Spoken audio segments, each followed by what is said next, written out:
Welcome to KRP Performance. Today we're going to be introducing my 2001 Corvette Z06. I'm really excited about this car. I think you're really going to love what we do with it. Today we're going to go over a little bit about what's done to it, what we're going to be doing to it, and a little bit of history on the car itself. So stay tuned, this is going to be a fun one.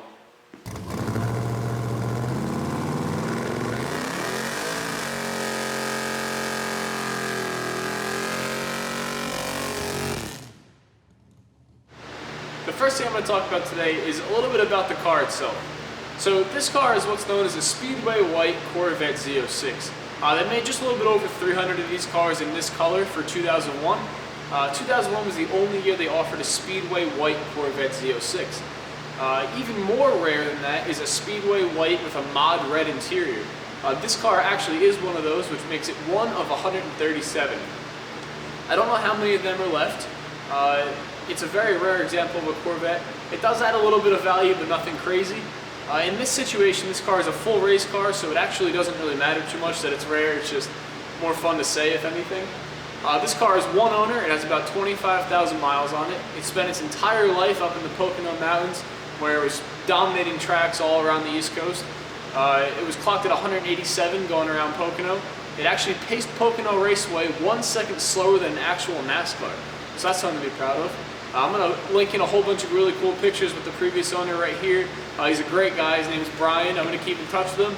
Hope one day we actually get him out on the track in this car again.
Here we are in the interior of this car.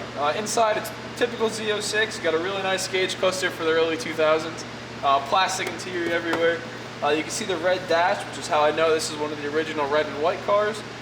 They kept the roll cage red, the red Corbeau seats. That doesn't really matter to make it a red on white car, but the only thing that matters is the red dash. It used to be red door panels, red seats, and a fairly nice interior for the early 2000s in GM, but most of that's gone now for safety. There's a lot of things in here I don't really know what they do yet. I know there's a full fire suppression system. We don't have a battery. I did test all the electronics and everything works 100%, but I can't really, the switches here and there, I don't know what they are, but we're going to figure that out along the build here. Her shifter is fantastic. This is one of the best shifters I've ever felt in my life. It's rock solid gear changes. There's no head unit. There's a trans temperature gauge and a rear temperature gauge. This does have huge electronic coolers hanging off the rear for the transmission and the rear end. It's definitely meant to go fast for a long time and keep going. It's really hard to get in and out of.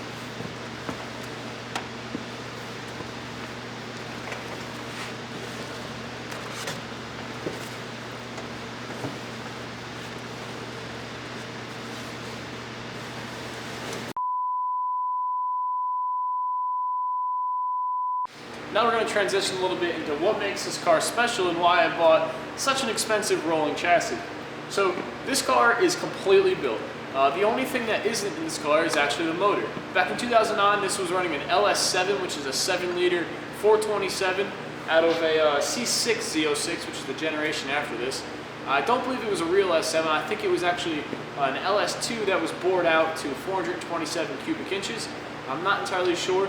Around 2009, the timing chain broke, and then this car was put away for repairs. The owner actually didn't do the work himself. He had a really good friend that was an engine builder. I believe that gentleman actually ended up passing away, and the project got put on hold.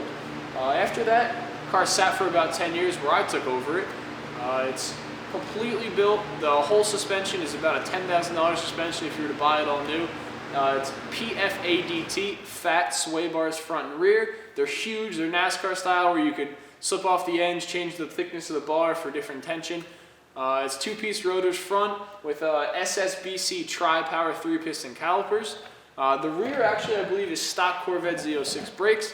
It has an RPM built transmission. It's a 6-speed T56. There's no clutch, there's no motor right now.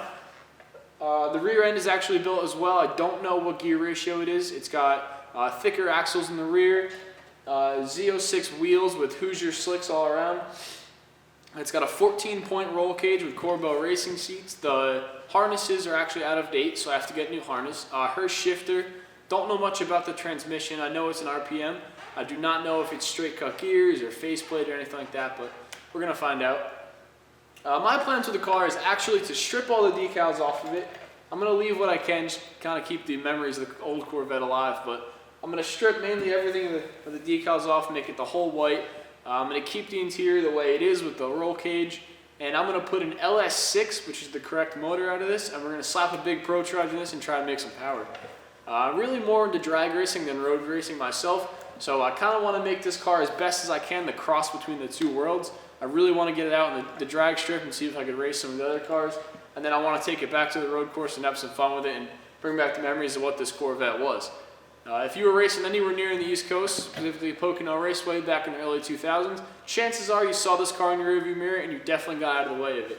It's got a huge legendary following of really being untouchable on the racetrack, so I definitely want to keep that going. I don't want to get away from that. The new owner does have a white Corvette with a red interior. It's a C7, so I really want to race that car. It's going to be tough though. Those cars are fast, but we'll see how we do. Thank you for joining us at KRP Performance. Please turn on those post notifications, like, subscribe, and comment on this video. Let me know your thoughts. This is first of many, so go ahead and give me some feedback on what you want us to see us do with this Corvette. We're open to any suggestions as long as it's not putting a Honda motor in this. Got to keep it GM.